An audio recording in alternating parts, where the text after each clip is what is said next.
The wind sounded like it was tearing at the corners of the world. Somewhere out there in the night, just beyond the edges of Maggie Brooks's frost-bitten window panes, the blizzard raged with a vengeance only Montana storms knew. Missoula had vanished beneath a suffocating blanket of snow. Every house and tree choked white. In the dark, powerless silence, Maggie moved through the narrow halls of her old log cabin, flashlight beam jittering over peeling wallpaper and hand-thrown ceramic mugs lined up along the kitchen shelf. Her heart thumped, half nerves, half memory, echoing like the storm's own hollow warning. She pressed a palm to the inside wall, felt the cold seeping through the logs. Pipes, she'd learned the hard way over 3 long winters, could freeze and burst before morning. After her divorce, Maggie had promised herself she'd never be so helpless again, never let the little things snowball into disasters. So, flashlight in one hand, wrench in the other, she trudged into the crawl space to check the pipes, her breath ghosting out in quick, anxious bursts. It was there, in the blue-black dark, that she heard it, a sound that didn't belong to the storm or the shifting wood. At first, she thought it was just the wind, but then she froze, blood running cold for a different reason. It was a howl. Not the yip of a coyote, not the wild keening of wolves. This was lower, trembling, cracked with exhaustion and something like pain. A dog's howl. Close. She tried to block it out. "No," she whispered, voice thick with the weight of old loneliness. She'd learned to close her doors, keep to herself. A stray was trouble. A stray in a storm was a death sentence for both of them. Yet, as she climbed out, Maggie's hand shook, not from cold but from the prickly anxiety of making a choice that could upend her fragile, quiet existence. Still, the sound tugged at her, pulling on some thread she thought she'd long since knotted shut. She put her ear to the door, heart pounding, and waited. Another howl, softer now, as if the storm was swallowing it up. Silence returned, heavier than before. Maggie stood, keys clenched in her fist. She could turn back. She could ignore it. But she'd promised herself, after everything, that she wouldn't let fear make her small again. So she cracked the door, just enough to let a slice of moonlight and wind rush inside. Snow whipped at her face, blinding and bitter. She scanned the porch, the yard, the darkness beyond the dying porch light. Nothing but whirling white. Then, out of the corner of her eye, she saw it. A shape dragging itself across the snow. A German shepherd, huge and ragged, fur crusted with ice, ribs stark beneath a thin pelt. He collapsed, his head lolling onto the boards. Paws bleeding. Eyes. God, those eyes. Locked on hers, filled with something deeper than panic. Pleading, trusting, somehow, in a way that broke her heart in an instant. Maggie's feet moved before her brain could catch up.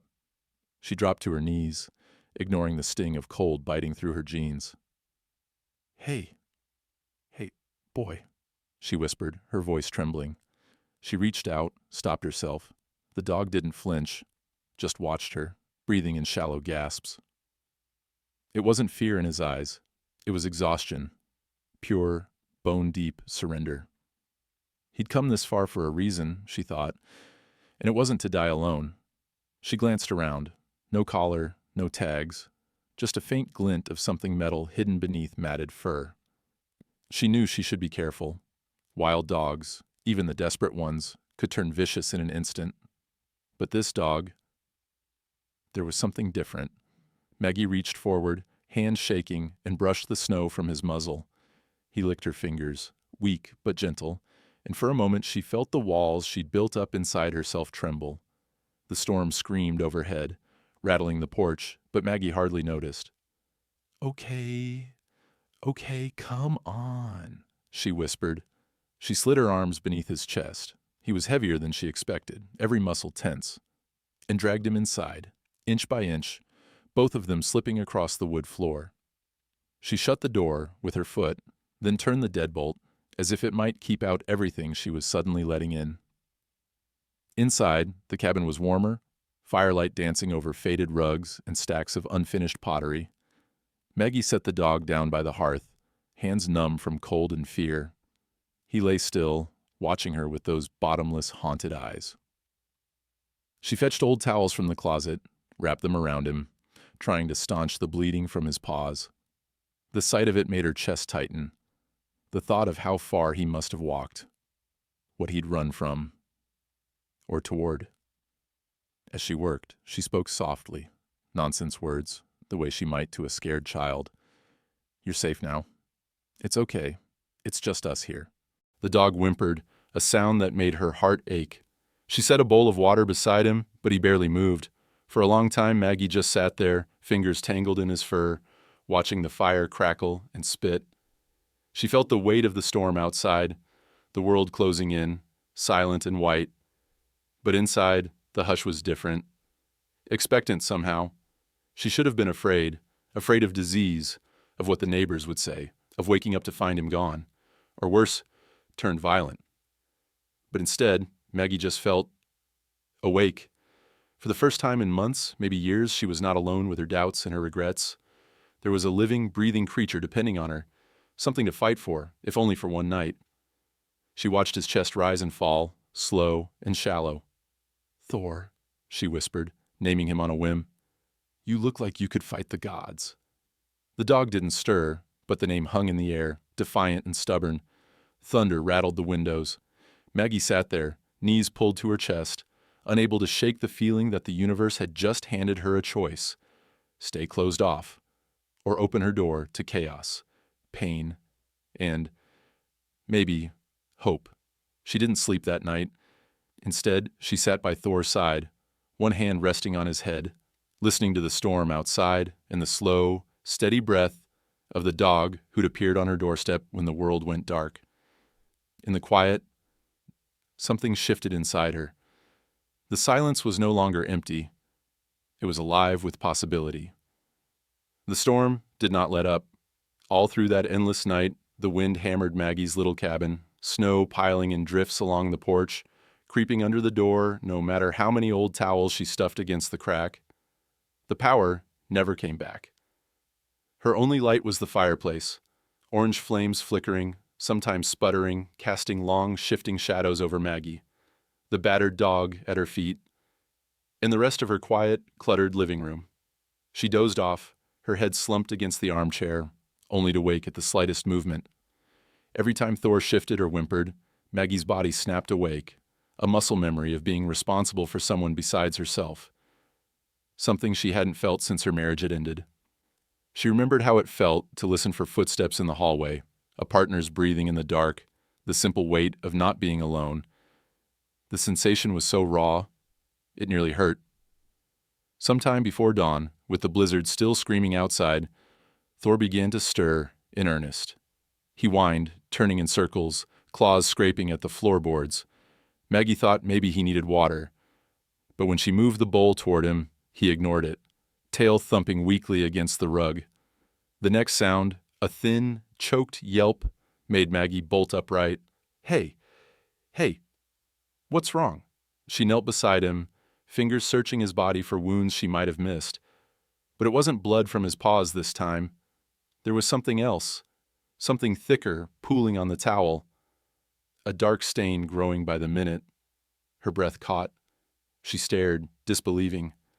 The dog was in distress, but not from pain. He was straining, muscles locked, sides heaving. Maggie's mind raced. She'd never had a dog growing up, never delivered puppies, barely managed to keep her houseplants alive.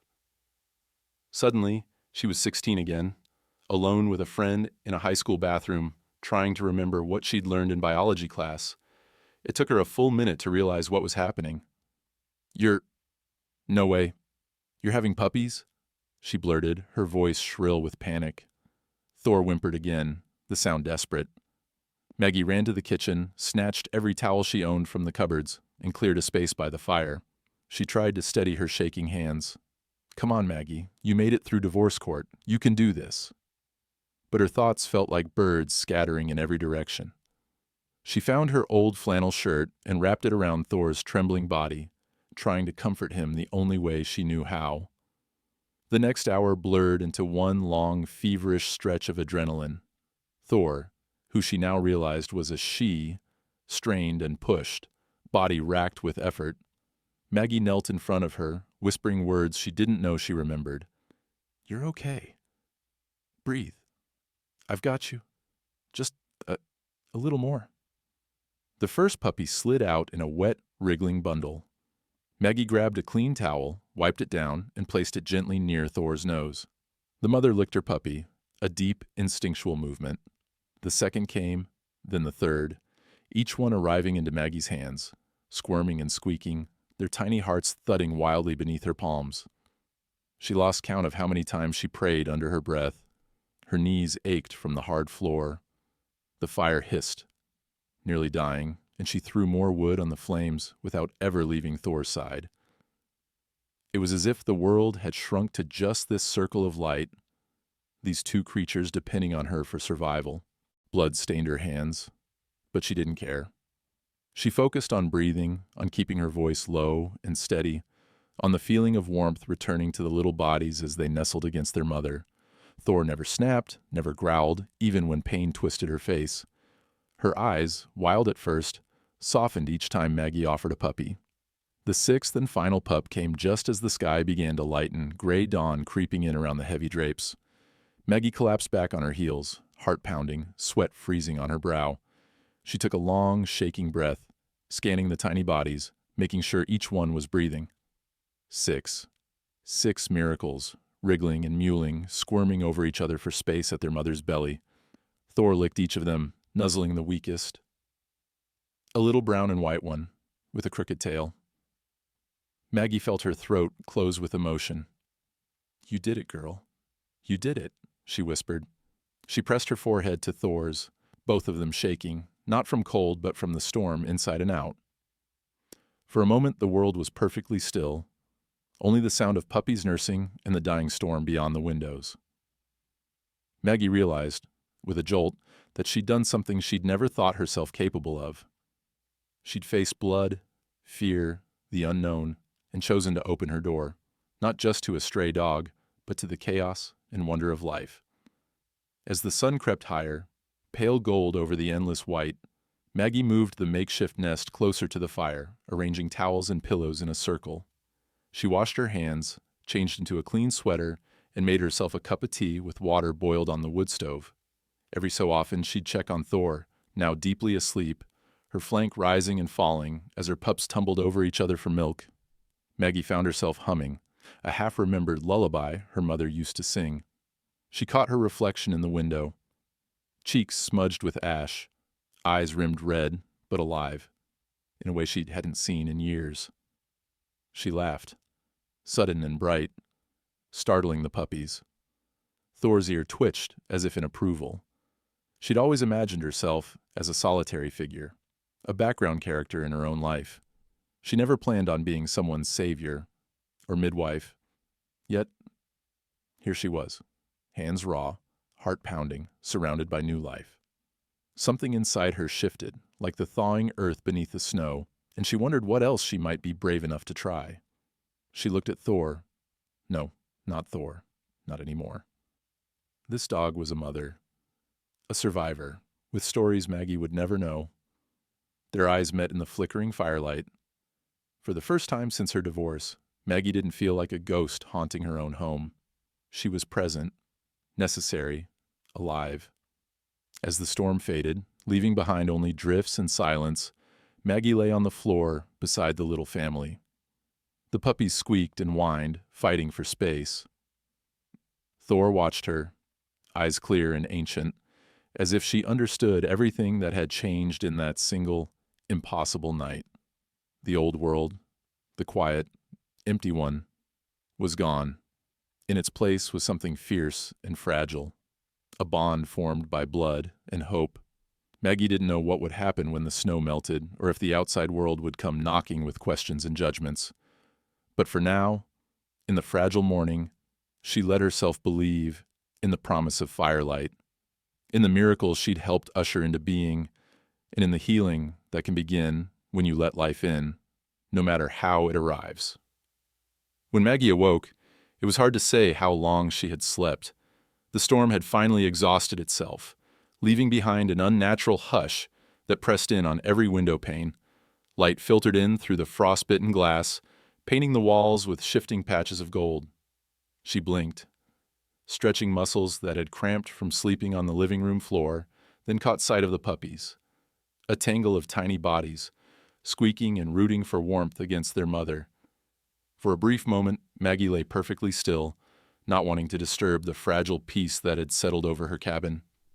Thor lay curled around the puppies, her massive head resting protectively atop her front paws, eyes flicking up every so often to watch over the room. The fire had burned down to embers. Maggie shivered, not from cold but from the sense of profound quiet, as if the world outside had vanished, and all that remained was the heartbeat of this new family. She pushed herself up, wincing at the stiffness in her joints, and tiptoed into the kitchen.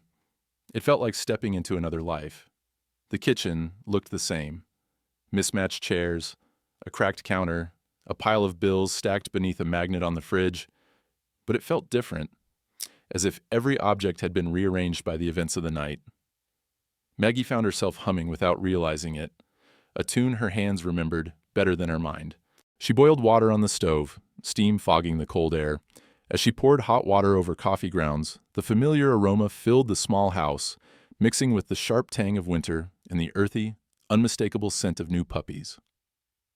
For the first time in months, maybe years, Maggie smiled at nothing in particular. She felt lighter, as if the howling storm had scoured something dark and heavy out of her soul. With her mug clutched in both hands, she returned to the living room. Thor watched her, eyes following every movement. Maggie knelt beside the makeshift bed, a fortress of towels and blankets she'd constructed in the dead of night.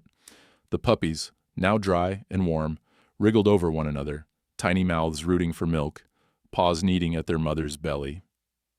"You did good, girl," Maggie whispered. She reached out, letting her hand rest lightly on Thor's head. Thor's tail thumped, just once, as if to acknowledge the compliment. The room felt different now. The silence wasn't the empty, echoing kind that had haunted Maggie since her marriage ended. It was filled with new sounds, puppy whimpers, the soft click of Thor's claws as she shifted, the gentle creak of the house settling after the storm. Each noise was a reminder that life, messy, demanding, unpredictable, had broken through her self-imposed walls. Maggie lost herself in the rhythm of caring for the small family. Her ceramic studio, usually neat and lonely, quickly transformed into a nursery. She cleared shelves of half-finished bowls and platters, making space for towels, extra water bowls, and a pile of soft blankets scavenged from the linen closet. Thor followed her with wary, intelligent eyes, never letting Maggie out of her sight for long. The puppies needed near-constant attention. Maggie found herself improvising, warming water bottles to nestle among them when Thor needed to stretch her legs, gently rubbing their bellies when one seemed sluggish, Googling every question she could think of on her phone whenever she had signal. She realized, with a start, that she was humming all the time now, sometimes a tune, sometimes nonsense. The quiet wasn't just filled, it was alive. By mid-afternoon, Maggie stood at her pottery wheel, hands dusted with clay. She wasn't sure what had compelled her, but she felt the urge to create something for Thor. A bowl, rough and simple, just big enough for the shepherd's powerful muzzle. As she worked, Thor lay in the doorway, eyes alert but content. Every so often, she would tilt her head as if inspecting Maggie's work, her breath fogging in the cool air. There was a moment, as the wheel spun and clay took shape under Maggie's fingers, when she felt a strange kinship with the dog watching her. Both of them were scarred by things they couldn't name. Both had wandered through storms, literal and otherwise, and found themselves in a place they hadn't meant to arrive. But here they were, two survivors, battered but unbroken, forging something new out of the raw material of loss. Thor's gaze was steady and curious, following Maggie's every movement. At one point, as Maggie placed the unfinished bowl on the windowsill to dry, Thor stood and padded across the room, her movements slow but deliberate. She sniffed at the bowl, then looked up at Maggie, head tilted. The moment stretched between them, wordless but profound. A silent understanding, an acceptance that needed no explanation. The puppies slept in a tight knot beside the fire, each one's breathing shallow and rapid. Maggie found herself counting them over and over, as if afraid one might vanish while she wasn't looking. She was struck by the absurdity of her fear. These tiny creatures had survived birth in a blizzard. They were fighters. Everyone. Still, she couldn't help herself. She tucked blankets tighter around them, whispered promises she hadn't known she could make. Outside, the snow had stopped, the sky a flat, washed-out blue. Maggie stepped onto the porch, breathing in air so cold it burned. The town was silent beneath its white shroud. She could see no tracks, no movement, just endless snow, softening every edge, turning the familiar into something strange and new. Returning inside, she watched Thor licking one of the puppies, cleaning it with the patience of a saint. Maggie knelt beside her, careful not to startle the new mother. She let her fingers brush over Thor's back, feeling the rise and fall of strong muscles under patchy fur. The dog shivered just a little, but didn't pull away. "Thank you," Maggie whispered, not sure if she was thanking the dog for her trust or for simply surviving long enough to arrive at her door. The sun slid lower in the sky, shadows stretching across the floor. Maggie sat in her favorite armchair, legs tucked under her, the puppy's quiet breathing lulling her into a rare, peaceful calm. She realized that for the first time in years, she wasn't waiting for the next disaster. She was present, body, heart, and mind, living inside this fragile, unexpected gift. As night fell, Maggie lit more candles, the little flames multiplying the sense of warmth. She sipped tea and watched the tiny family settle in for sleep, Thor's eyes drooping, the puppies squirming and sighing, everyone alive and accounted for.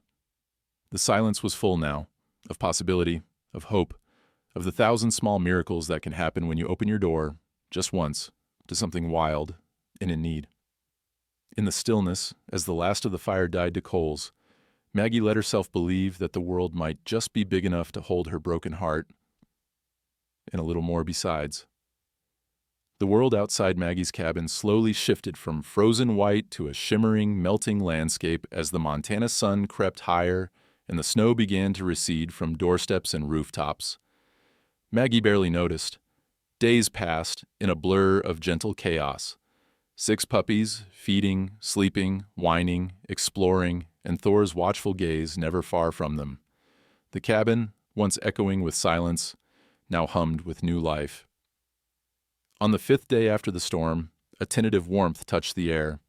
Sunlight, filtered through slats of the blinds, danced over the floorboards and cast patterns across the nest of towels and old quilts where the puppies played.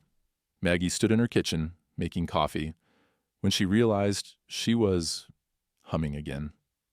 It was a song from years ago, some half-remembered tune her father used to play on the radio. She grinned, surprised at the sound, and poured herself a mug. The puppies were everywhere now, their legs wobbly but determined. The black and tan one, stocky and serious, led the way out of the nest, nose to the ground. The smallest, with a single white paw, squeaked in protest every time a sibling tumbled over him.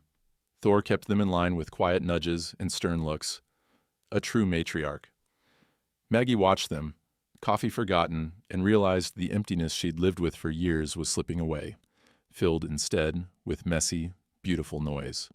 That morning, she decided it was time for the puppy's first adventure outside.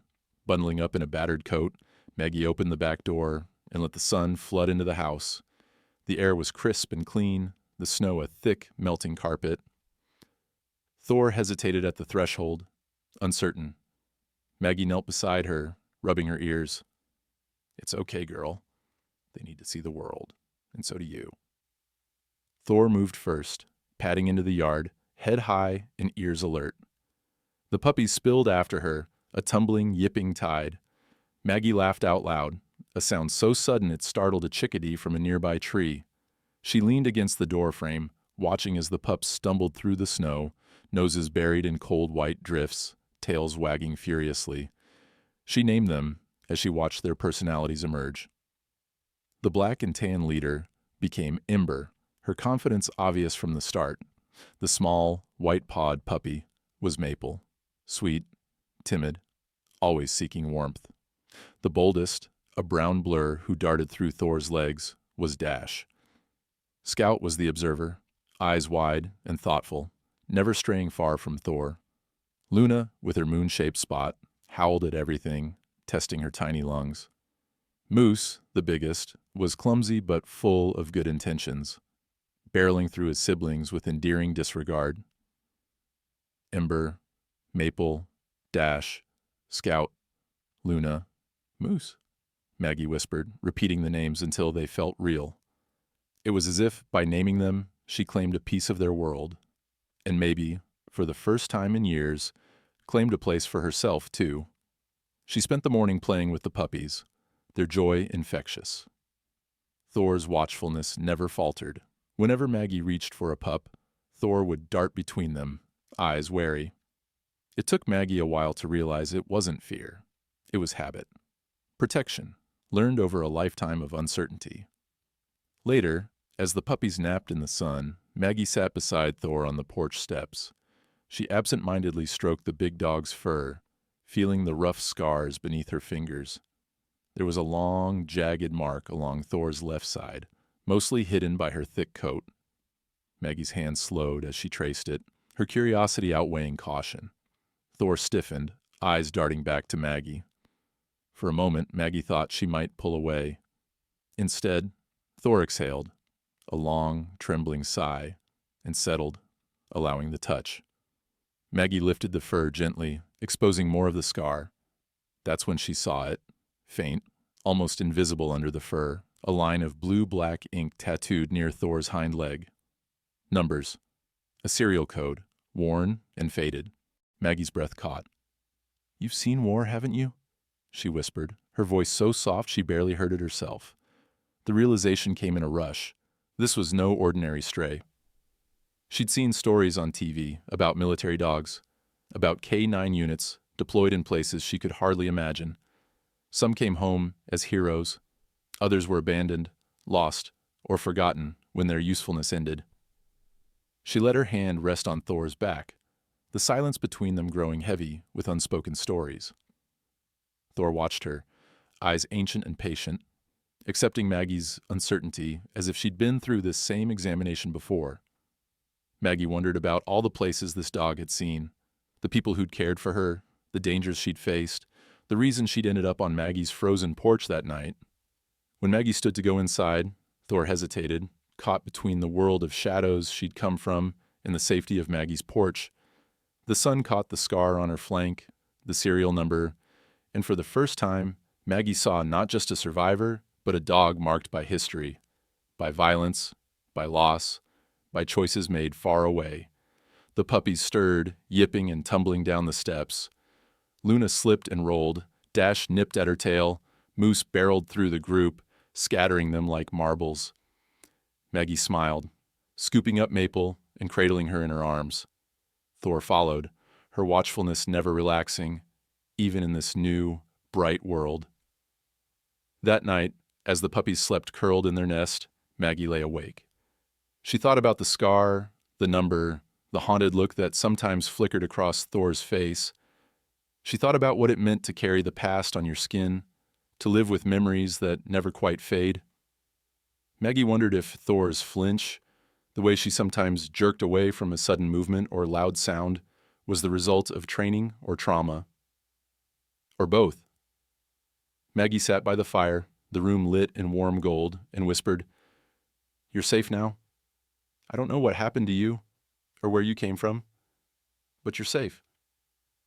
Thor didn't move, but her breathing slowed, steady, and calm. As midnight approached, Maggie found herself unable to sleep. She opened her laptop, searching for anything she could find about military dog tattoos, about lost K-9 units, about what it meant to be marked and discarded. Each article brought more questions. Thor was no ordinary stray. She was a survivor of something bigger, something Maggie was only beginning to understand. The fire crackled. Thor lay by her side, the puppies snoring in their pile. Maggie reached out, resting her hand on Thor's back, feeling the rise and fall of her breath. "You're safe," she whispered again, and this time she believed it. if only for tonight. For Maggie, for Thor, for 6 new lives brought in from the storm, the past still cast its long, uncertain shadow. But under the roof of a small cabin in Montana, in the warmth of a fire, a new chapter was being written, one filled with names, with scars, and with a slow, steady promise of healing. The house was quiet, but no longer empty. As winter loosened its grip, the puppies grew into their own, each day bringing new sounds, barking, yipping, playful chaos echoing through Maggie's once silent halls. Thor remained vigilant, protective but never aggressive, her gaze always flicking to the windows whenever a car passed or the wind picked up just right. And always, beneath the routines of feeding, cleaning, and play, the image of that faded serial number haunted Maggie's mind. One night, after a long day spent wrangling moose out of the flour bin and Luna off the couch, Maggie found herself sitting at the kitchen table, laptop open, bathed in the pale blue glow of the screen. The others had gone to bed. Even Thor, usually alert, was curled up with the puppies, her chest rising and falling in rhythm with their smaller bodies. Maggie carefully typed the numbers she'd memorized from Thor's hind leg, pausing after each digit, half afraid she'd find nothing, half afraid of what she might find. For a long while, her searches turned up nothing but technical documents and obscure forums, military dog training manuals, lost pet registries, adoption threads. She scrolled, restless, skimming posts from across the country, from people searching for their own lost dogs or reporting strays that had wandered too far from home. Then, late into the night, she found it. A grainy photograph posted on a public message board. A German shepherd, eyes sharp, posture alert, a lean shadow standing beside a camouflaged handler in a sun-baked desert. Maggie's breath caught as she zoomed in. The caption read, Bravo K9, lost during transport fire, Colorado, May 2021. Not recovered. The numbers in the listing matched Thor's tattoo almost exactly. Her pulse quickened. She read and reread the message, combed through the replies. Most were simple condolences or hopes for the dog's recovery. But there, buried 3 posts down, was a link to a local Colorado news report.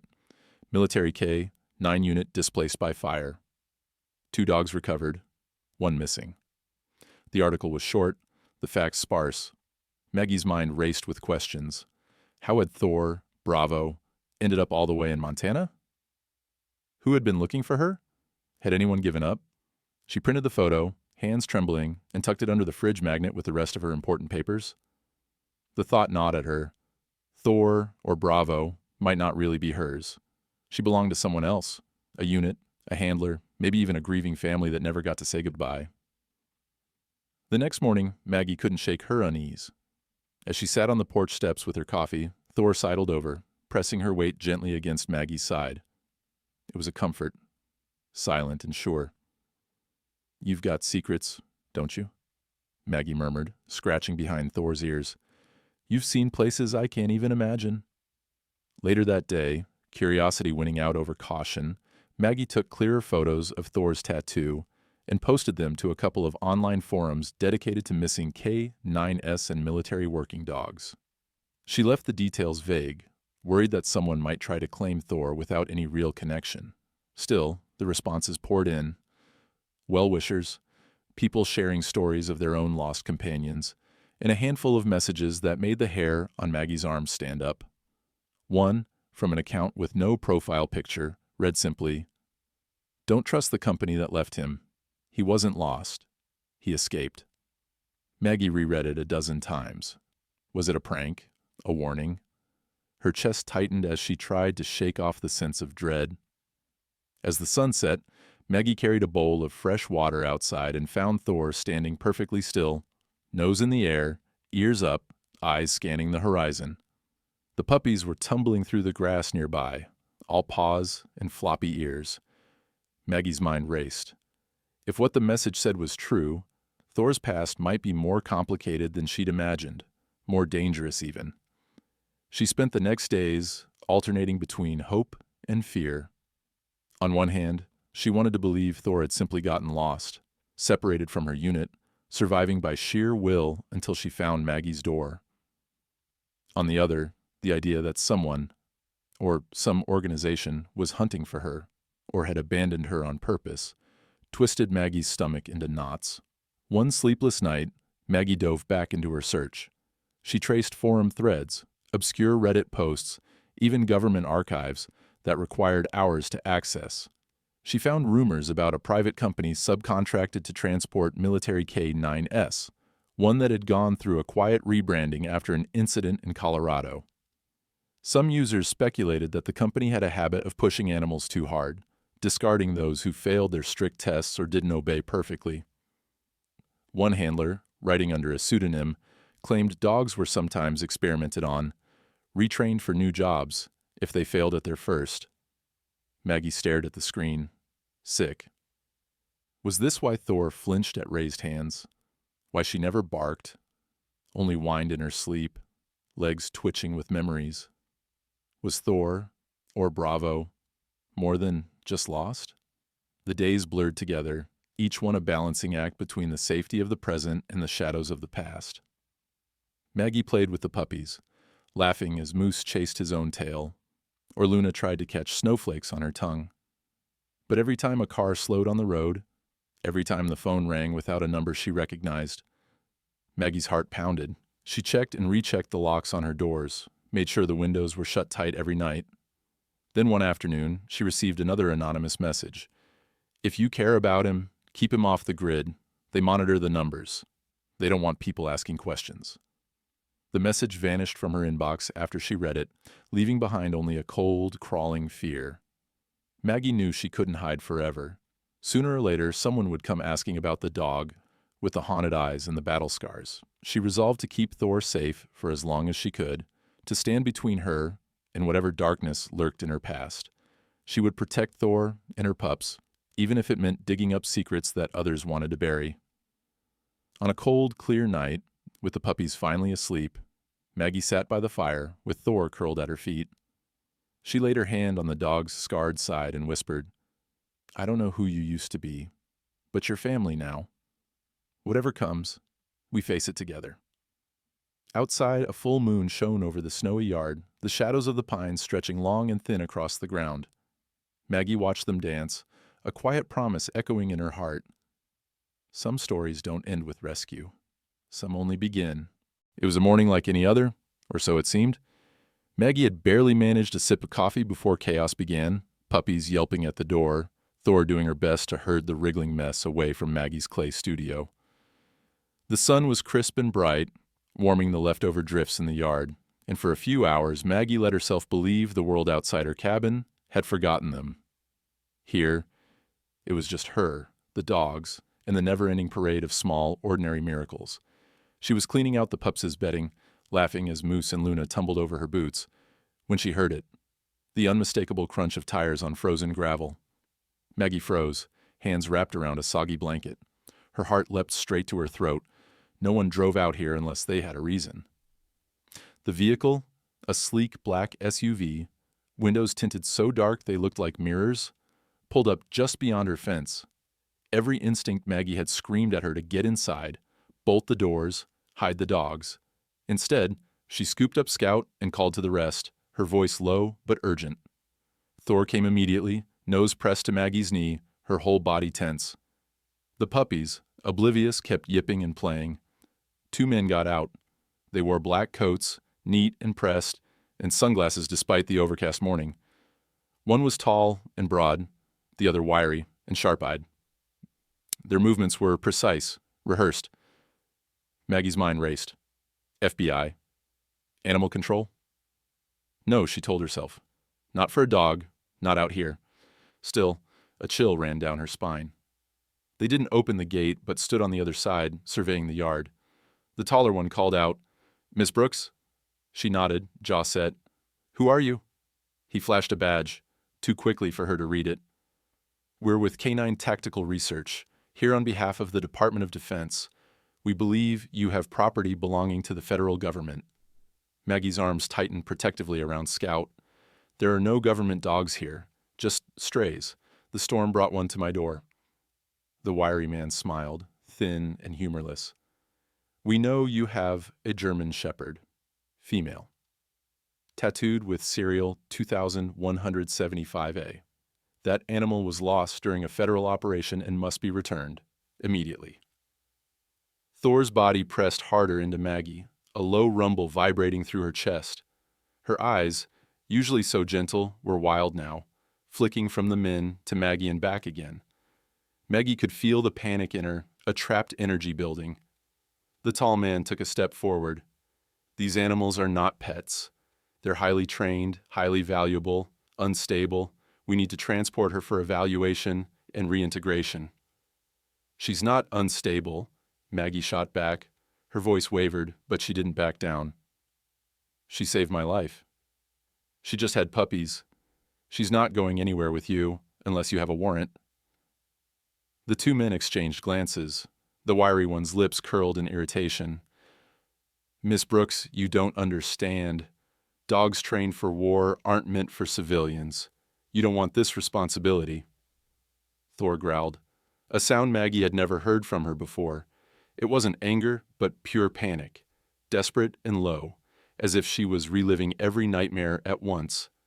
Maggie's hand instinctively reached for Thor's collar, holding her back, though she knew Thor wouldn't attack, not unless forced.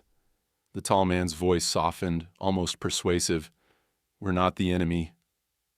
But we do need to bring her in. She's government property, and she could be dangerous if triggered. Maggie's jaw clenched. Unless you have a warrant, you need to leave. Now. The men stood their ground for a long, tense moment, silence broken only by the faraway barking of the puppies. Finally, the tall man sighed, glancing at his partner. We'll be back. Don't make this harder than it has to be. They turned, got back into the SUV, and drove off, tires spitting gravel as they disappeared down the road. Maggie didn't breathe until the sound faded entirely. She knelt, arms wrapping around Thor, feeling the tremors racing through the dog's massive frame. It's okay, Maggie whispered. I won't let them take you.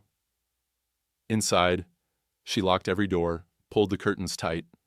Thor paced, tail low, eyes darting to every shadow. The puppies seemed to sense the change, whining until Maggie scooped them into her lap, Thor hovering close by. The air was thick with anxiety. That afternoon, Maggie sat at her kitchen table, scrolling her phone with shaking hands. She searched canine tactical research. But what she found was strange. The company's website was generic, a few photos of smiling handlers and heroic dogs, but there were almost no mentions in news articles or public records. She dug deeper, searching for whistleblower reports, lawsuits, anything unusual. Soon, a new world unfolded. Rumors of government contracts and dogs trained not just for bomb detection or search and rescue, but for special projects, high-stress psychological testing, experimental training regimes. Former employees, posting anonymously, warned about dogs disappeared for being too gentle or failing aggression benchmarks. Some dogs, it was whispered, had refused to attack children during stage tests. Those dogs, the post suggested, were considered defective, sometimes quietly destroyed, sometimes sold off, sometimes simply lost in transit. The stories sickened her. They matched the fear she'd seen flicker in Thor's eyes, the way she sometimes flinched when Maggie moved too fast, or cowered when a loud noise startled her. Maggie's sense of safety was shredded. Every sound outside made her jump. At dusk, headlights swept across her windows. She leaped up, heart in her throat, only to find it was just the neighbor's truck, rare as that was. She slept poorly, waking at every bark or creak of the old cabin. Even the puppies, usually a comfort, seemed fragile now, reminders of how quickly this makeshift family could be torn apart by powers beyond her control. Days passed with no sign of the black SUV, but Maggie knew this wasn't over. She began making plans, a list of safe places to hide Thor, if it came to that. Instructions for her neighbor to care for the puppies, if she was forced to leave suddenly. She backed up every photo and message about Thor onto a flash drive, just in case someone tried to erase her digital trail. But through it all, she clung to hope, the hope that Thor's story might be bigger than the darkness that had pursued her. That maybe, just maybe, if enough people learned the truth, someone would care enough to intervene. One evening, as Maggie stood in her studio, trying to lose herself in the familiar rhythm of shaping clay. She looked up to see Thor in the doorway. The dog watched her with solemn, steady eyes. For a long moment, neither of them moved. Then Thor padded over, sat at Maggie's feet, and rested her head on Maggie's knee. A silent pledge of trust. Maggie leaned down, pressing her forehead to Thor's. "I'm not giving up on you. Not now, not ever." The storm outside was gone, but inside, a new kind of battle was just beginning. A battle for the right to keep the family they'd built together, against forces determined to tear it all away. The cabin felt different now, every shadow longer, every creak in the floor. A warning. Maggie moved through her days with new vigilance, checking the locks, closing the curtains early, double-checking her phone for strange calls. Outside, spring crept into the pines, the snow receding in uneven patches. But inside, Maggie's world had tightened into a knot of worry and fierce resolve. Thor never left her side. Even the puppies seemed subdued, sensing the tension that hovered like smoke in the air. Still, life pressed forward. The puppies grew more rambunctious, their yips and howls echoing through the cabin, but Maggie's mind was rarely on their antics. At night, when the world was quiet and the fire's glow danced across the walls, she would sit with her laptop and a mug of cooling coffee, digging deeper into Thor's story. She read everything she could find about canine tactical research, lawsuits, whistleblower forums, even paywalled military journals she accessed with borrowed library logins. The deeper she dug, the worse it became. The whistleblower posts chilled her. They keep lists. The ones who refuse to attack on command are labeled defective. Sometimes the dogs just disappear. Other posts described brutal retraining programs, high-stress tests meant to break a dog's spirit and remake it as a weapon. But one thread stopped her cold. A handler, anonymous, described how their dog, Bravo, had flinched during an attack test when the target turned out to be a child. He stood between the kid and the trainer, wouldn't move. They called him defective. I never saw him again. The description matched Thor exactly. Maggie's hands trembled on the keyboard. She wanted to reach through the screen and shake the truth out of someone. Anyone. Instead, she messaged the handler. Hours passed, long enough that Maggie had almost given up, before she got a reply. I can't talk long. Yes, Bravo was mine. He was transferred after the fire. The company wanted him gone. Not all dogs break. Some refuse to become monsters. She sat back, wiping tears from her eyes. You weren't broken. You were brave, Maggie whispered, her voice trembling as Thor nosed at her hand. Maggie debated for days what to do. She started drafting an email to a journalist she found in an expose about animal testing, but fear gnawed at her. If she went public, would Thor be taken? Would the company retaliate? What if nobody cared? Every time she closed her eyes, she saw the cold, professional faces of the men in black, their warning echoing, "Dogs trained for war aren't pets." Yet, keeping the truth hidden felt just as dangerous. Maggie realized that she was already being watched. Strange cars passed on the road more often. Her phone battery started draining faster, calls sometimes dropped for no reason. One evening, she caught a glimpse of a man sitting in a car at the end of her driveway. When she walked out, he drove off. Fear and anger warred inside her. One late night, Maggie found her way into a restricted online forum for ex-military handlers. The login was a long shot. She used pieces of the handler's story as security question answers, guessing at the year Bravo disappeared and the training base mentioned in the thread. The site was a goldmine of unfiltered stories. Dogs rescued, dogs lost, handlers fired or silenced. She posted a carefully worded plea. If anyone knows about Bravo, Thor, please help. They're coming for us. For hours, there was nothing. Then, a reply from a retired handler, initial CD. You're not alone. Keep documentation. The company monitors X property. Find allies in the community. Media attention helps, but protect yourself first. Maggie knew she couldn't hide forever, but she also couldn't abandon Thor. She started making backups of every message, every photo of the tattoo, every screenshot of the handler threads. She kept a flash drive hidden in a bag of flour in the pantry. She wrote out instructions for her neighbor in case something happened to her. how to care for the puppies, who to call for help, and above all, don't let them take Thor. But the cost was heavy. Maggie barely slept. She snapped at neighbors who dropped by.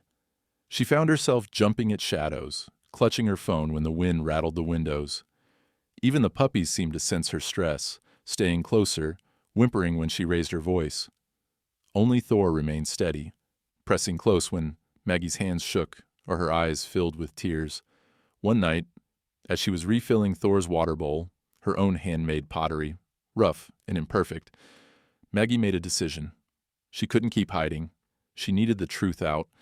Maybe it would put a target on her back, but maybe it would also buy them time or bring help she couldn't get alone. She started by writing up Thor's story anonymously, posting it on community pages, and emailing it to local rescue groups, journalists, even a congressman known for his work on animal welfare.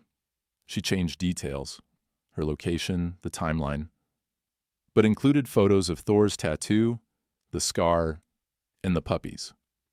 She told the story of a dog, abandoned by the system, a survivor who refused to become a monster, and the ordinary woman who found herself standing in the way of a faceless machine.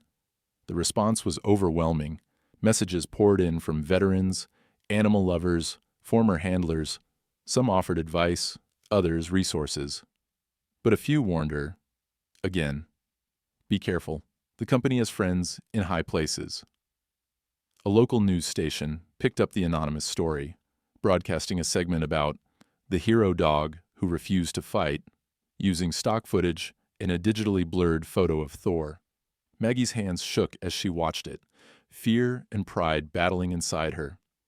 That night, as the fire died and the puppies curled around Thor, Maggie knew the fight was just beginning. She whispered into the darkness, "I promise, I will not let them take you. You're not their property. Not anymore." But sleep did not come easy. Every sound outside was a threat, every shadow a warning. Maggie kept her phone close, her shoes by the door, ready to run if she had to.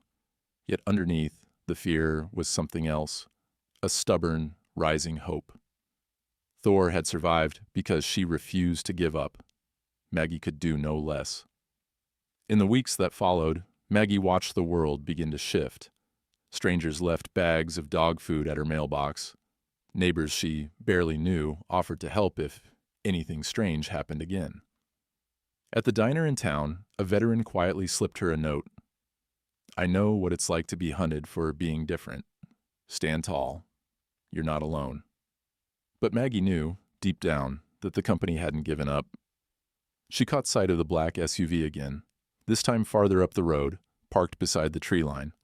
The war for Thor's freedom and the truth was only getting started. And still, every night, as the moon cast long shadows across the cabin, Maggie sat beside Thor and the puppies, her hand resting on Thor's scarred back, whispering a single promise over and over, "I'm with you, all the way, no matter what comes." The world seemed to shrink and expand at once. Maggie felt exposed, the story of Thor and her puppies now loose in the wilds of the internet and on local television, but she also felt a surge of connection she hadn't known in years. Anonymous voices became real people, the neighbor who quietly left a bag of puppy food on the porch, the mother who sent a handwritten note with a photo of her own rescued dog, the retired soldier who pressed a hand to Maggie's shoulder at the grocery store and whispered, "Some of us never got to bring our partners home. You did good." Word spread quickly, and with it came reporters, at first just from Missoula, then from the state capitol, and finally from national outlets. Maggie was careful. She never used her full name or gave details about where she lived. She let them photograph Thor only from behind, hiding the serial number tattoo with a colorful bandana. Every interview was a risk, but with each one, Maggie felt her fear transforming, bit by bit, into resolve. A community fundraiser was organized almost overnight at the local fire hall. What started as a bake sale grew into a town gathering, the parking lot filled with pickups and SUVs. Card tables were set up, loaded with brownies, dog biscuits, and crock pots of chili. Children brought drawings of Thor and her puppies.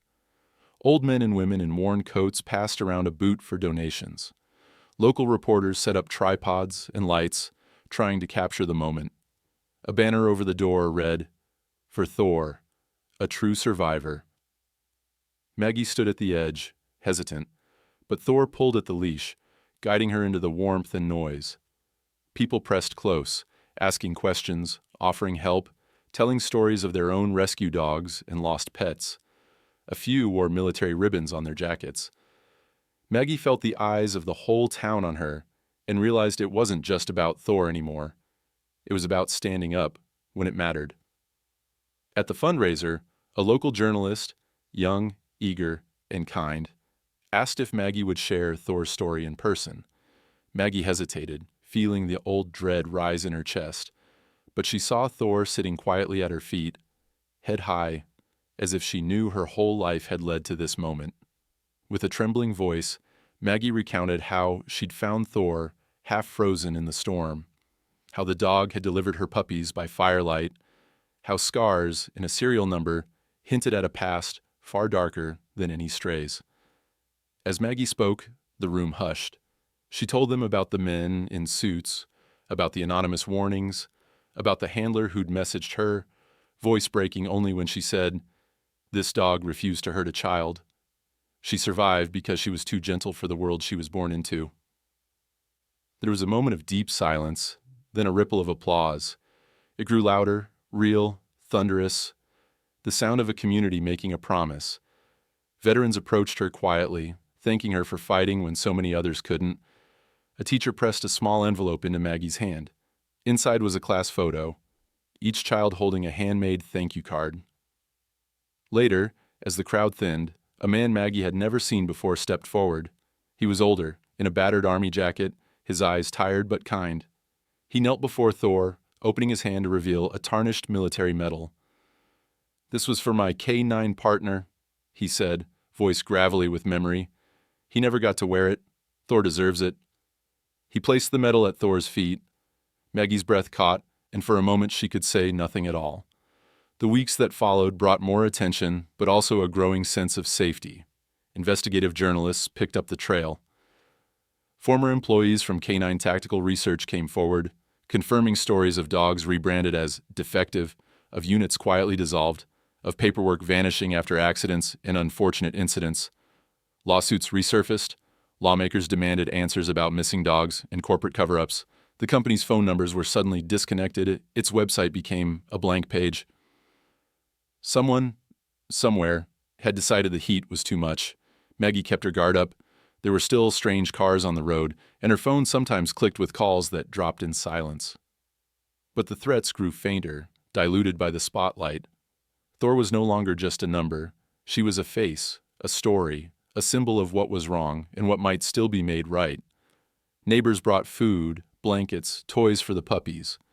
A group of local high schoolers built a new fence around the yard, sturdy and tall. Every morning, someone left fresh coffee or a baked treat on Maggie's steps. She found herself invited to speak at town meetings, at schools, even at a small animal rescue conference in Helena. Each time, she told the truth. "I'm no hero. I just opened my door when a storm was raging and didn't look away from what I found." As the months passed, the pressure from Canine Tactical Research faded. A lawyer from the state's animal welfare organization delivered the official news. Thor's case had been reviewed and closed. "She's not property anymore, Maggie," the lawyer smiled. "She's yours, officially. And she always was." Maggie wept as she read the letter, holding Thor close, the puppies bouncing at their feet. For the first time, the weight in her chest eased. She had done what she promised. She'd protected Thor, given her puppies a chance, and brought a shadowy injustice out into the light. The scars remained, on Thor's flank, on Maggie's heart, but they were proof of survival, not defeat. That night, as Maggie tucked in the puppies and fed Thor by the fire, she placed the tarnished medal on the mantel, beneath a photo of Thor with her pups. "You deserved this long ago," she whispered, and Thor, eyes soft and proud, rested her head on Maggie's lap. The company was gone, but the story would not be forgotten. Maggie knew the fight for dogs like Thor would continue elsewhere, for others still in the dark. But for now, in the golden hush of her small Montana cabin, she allowed herself to breathe, to believe, to hope, knowing she and Thor, at last, were truly safe. A year passed in the blink of an eye, yet every day remained etched in Maggie's memory like the rings in an ancient tree. The world had changed, outside and inside her cabin. The story of Thor had swept through the local news, then the nation, bringing with it not just support, but healing Maggie had never anticipated. She'd become a reluctant public figure, a voice for the voiceless, invited to speak about trauma and recovery, about the silent strength that comes from simply surviving. On a cool April morning, Maggie stood backstage at the National Trauma Recovery Conference in Salt Lake City. She ran a thumb over the rim of a ceramic bowl, the very one she'd sculpted for Thor the week he arrived, still chipped but whole, a quiet testament to the beauty in imperfection. The room beyond the curtain was filled with professionals, therapists, counselors, survivors, advocates. She felt oddly out of place in her thrift store dress and scuffed boots, heart pounding in her throat. But she also felt the steady weight of Thor's story pressed into her palms, a story that, for once, didn't belong to someone else. She stepped onto the stage, the bowl cradled carefully in her hands. Light from the high windows spilled across her face, blinding for a moment. She placed the bowl on the podium and let herself breathe in the hush, the expectant stillness that always came before the words. Her voice, when it came, trembled not with nerves, but with reverence. My name is Maggie Brooks. I'm not a therapist or a social worker. I'm not a scientist or even someone who knows all the right things to say about healing. I'm just someone who survived a few storms and opened my door one night to something wild and broken. She paused, looking down at the bowl. A year ago, I rescued a dog. Except, I think, the truth is, she rescued me. Thor didn't come to me wagging her tail or trusting easily. She growled at shadows, flinched at silence, barked at things I couldn't see. She wouldn't eat unless I sat close by, wouldn't sleep unless the fire was lit. But she stayed. She didn't run, even when she was afraid. Maggie let the memory of that first night linger, the storm outside, the warmth of firelight, the way fear and hope had battled for space in her heart. She told the story of the night Thor had stood between her and a charging moose during a walk in the woods, trembling but refusing to back down, not because she was unafraid, but because she remembered what she'd been trained to do, protect, no matter what. Healing, Maggie said softly, isn't about pretending you were never hurt. It's not about erasing scars or ignoring the days you still flinch at thunder. It's about building something sacred atop the ruins of what hurt you. It's about staying, not out of fear, but out of belief. Thor didn't need fixing. She needed patience. She needed someone to believe that broken didn't mean unworthy. That's the truth most of us hide from. We think being damaged makes us less, but sometimes what looks like damage is just a different kind of strength. The room was still, so quiet she could hear the faint hum of the air conditioner and the shuffle of a notepad in the back row. A veteran in the front wiped his eyes. A therapist leaned forward, lips parted, hungry for more. Maggie went on, her words flowing like water released from a dam. She talked about how, in those first months, she and Thor had circled each other like ghosts, two souls marked by losses they could never quite name. Maggie spoke of her own divorce, her sense of failure, the days she believed she'd never feel safe or wanted again. How the silence in her cabin had been both a comfort and a curse. And then, she said, I realized that Thor and we weren't so different. We'd both been abandoned by those we trusted, both learned to flinch when the world moved too fast. Both wondered if there was a place where we truly belonged. The healing didn't come all at once, or in any dramatic moment. It came in the small acts, feeding her by hand, singing lullabies to her puppies, making bowls for her water. Sitting by the fire at night and letting the quiet fill us both. She lifted the ceramic bowl, showing it to the audience. This is chipped. It isn't perfect, but it holds water. It does the job. Sometimes being whole isn't about looking untouched. It's about being strong where it matters. The next story Maggie shared was the hardest, how Thor had been forced to fail her military training by refusing to attack a child, and how, because of that mercy, she'd been branded defective and cast aside. She wasn't weak, Maggie said, her voice shaking. She was brave in a way that the world sometimes punishes.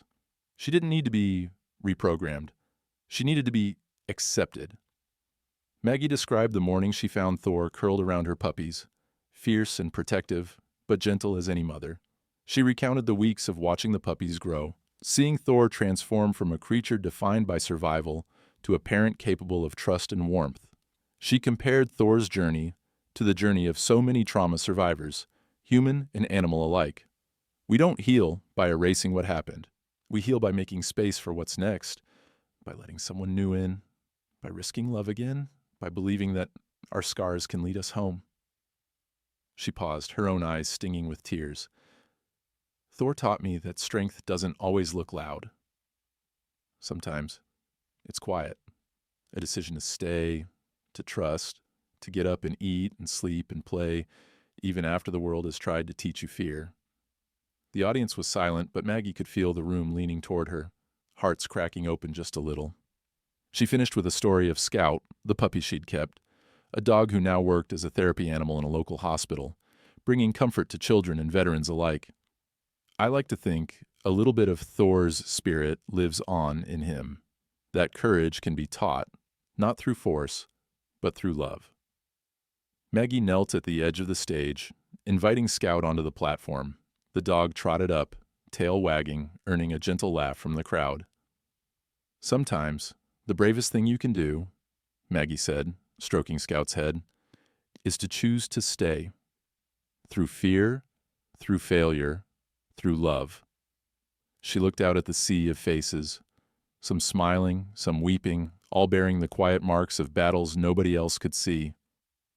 If you take anything from our story, Maggie finished, let it be this. Not every scar needs to be erased. Some are maps that lead others home. The applause was long and thunderous, but Maggie barely heard it. She pressed her cheek to Scout's fur and let the weight of Thor's legacy settle, finally, into something like peace. Healing was messy, imperfect, never complete, but it was possible. For her, for Thor, for anyone brave enough to open the door and stay. The meadow just beyond Maggie's cabin looked different now. Where once it was wild and untamed, it had become a place of quiet meaning, a patch of earth set apart by memory and love. The winter snows had long melted, wildflowers burst in clusters along the edge of the double pine grove, yellow and violet against the soft Montana grass. It was a year to the day since Thor had passed, a year since Maggie had knelt by her old friend and whispered goodbye, her hands tangled in fur still warm from life. On this soft morning, Maggie moved slowly, every step deliberate, as if the ground itself were sacred. She carried two things in her hands, a small, weathered velvet pouch, and the metal Thor had never worn, glinting gold and heavy with unspoken words. The puppies. Scout, Luna, Moose, Maple, Dash, and Ember trailed after her, now grown into strong, beautiful dogs, each marked by Thor's gentle courage. Scout, the one she'd kept closest, walked quietly at her side, head low, as if sensing the solemnity of the day. Maggie reached the bench beneath the pines, a simple seat she and a neighbor had carved that spring. Beneath it, a stone marked Thor's resting place. She knelt in the cool grass, breathing in the scent of pine needles and wild mint, letting the silence stretch out around her. It was not the suffocating silence she once knew, but a gentle golden hush, the kind that comes from love remembered rather than loss endured. She opened the velvet pouch and poured its contents into her palm, tiny iridescent shards of ceramic, each one a fragment from her old wedding dishes. Once those plates had symbolized promises broken, a life split down the middle. She'd kept them hidden away, unable to throw them out, unwilling to face what they meant. But this morning, Maggie understood. Endings could also be beginnings, and sometimes what breaks can still serve a purpose. She sprinkled the shards into the soil at the base of the bench, pressing them gently beneath the earth. It felt at last like letting go, not just of Thor, but of the woman she'd been when fear ruled her life. She planted a handful of wildflower seeds in the same spot, then rested the metal at the foot of Thor's stone. "I thought I'd bury the past here," Maggie whispered, voice barely more than breath. "But I think it's where things grow now." She smiled, tears stinging her eyes, and traced the stone's simple inscription: Thor, not broken, brave. Scout laid his head in her lap, offering silent comfort. Maggie stroked his fur, feeling the heartbeat that connected him to the dog who had saved them both. The sun rose higher, dappling the ground through pine branches, painting the world in gold and green. Maggie sat in peaceful silence, letting memory unspool of the night Thor arrived half-frozen on her doorstep, the miracle of puppies born by firelight, the terror of men in black coats, the relief of a town rallying to protect what mattered. She remembered each moment of hope and fear, the slow thaw of trust, the healing that came in fits and starts. For a long while, she just listened. To birdsong, to the wind in the trees, to the distant, joyful bark of Luna chasing a butterfly through the grass. Her heart ached, but it was a sweet ache, the kind that reminds you how much love can change a life. As she sat, a rustle in the trees caught her attention. She looked up to see a thin, limping dog emerge from the shadows, ribs showing, eyes wary, tail tucked between bony legs. The dog paused at the edge of the meadow, uncertain, as if weighing whether it was safe to step into the circle of sunlight. Maggie's breath caught. Without thinking, she reached out her hand and whispered, "Come on, sweet soul. We've got room." Scout perked up, tail wagging, and the stray crept closer, drawn by the scent of trust and the promise of belonging. Maggie waited, patient as the earth, until the dog finally pressed its nose into her palm. She smiled, tears slipping down her cheeks, and gently stroked the newcomer's head. "I used to think rescue meant saving something weak," Maggie murmured, gazing out across the field. "But Thor taught me it means making space. For healing, for scars, for hope." She sat with Scout and the stray beneath the pines, the past and future converging in one soft moment. In her heart, Maggie felt Thor's presence, not as a ghost, but as a gentle force, a reminder that every act of kindness, every scar, every story shared becomes part of something larger. The family she'd made was a living legacy. Each dog, each wildflower, a testament to what endures when the storm passes and the door is opened wide. When it was time to leave, Maggie rose and pressed her palm to Thor's stone. She whispered her thanks, then walked slowly back toward the cabin, Scout and the new dog at her heels. As she crossed the yard, Maggie paused at the side of her house, where a hand-carved wooden sign hung by the door. She picked up a piece of chalk and in careful letters wrote, "Not every scar is meant to be erased. Some are maps that lead others home." Later that afternoon, Maggie sat at her kitchen table, pen in hand, writing a letter for a local animal shelter's newsletter. If this story stirred something in you, foster a dog, visit a shelter, tell someone they matter. And when the storm comes, don't shut your door too fast. Sometimes it's bringing something back. She set down the pen, a peaceful smile on her lips. The cabin was full of the sounds of life. Puppies wrestling, Scout's tail thumping, the newcomer slurping water from Thor's bowl. Outside, the meadow danced in the breeze, wildflowers waving like small, brave hands. Maggie looked at her reflection in the window and hardly recognized the woman staring back. She was stronger, softer, braver. She was no longer defined by what she'd lost, but by what she'd chosen to hold and let go, by the love she'd given and the legacy she'd inherited. The sun set behind the pines, and the cabin glowed with warmth and memory. Maggie sat with her dogs, heart open, finally understanding what Thor had given her. Not just healing, but the courage to stay, through fear, through failure, through love. And as darkness settled over the meadow, Maggie whispered one last promise into the night, a promise to all who might one day come to her door. You are not lost. You are home.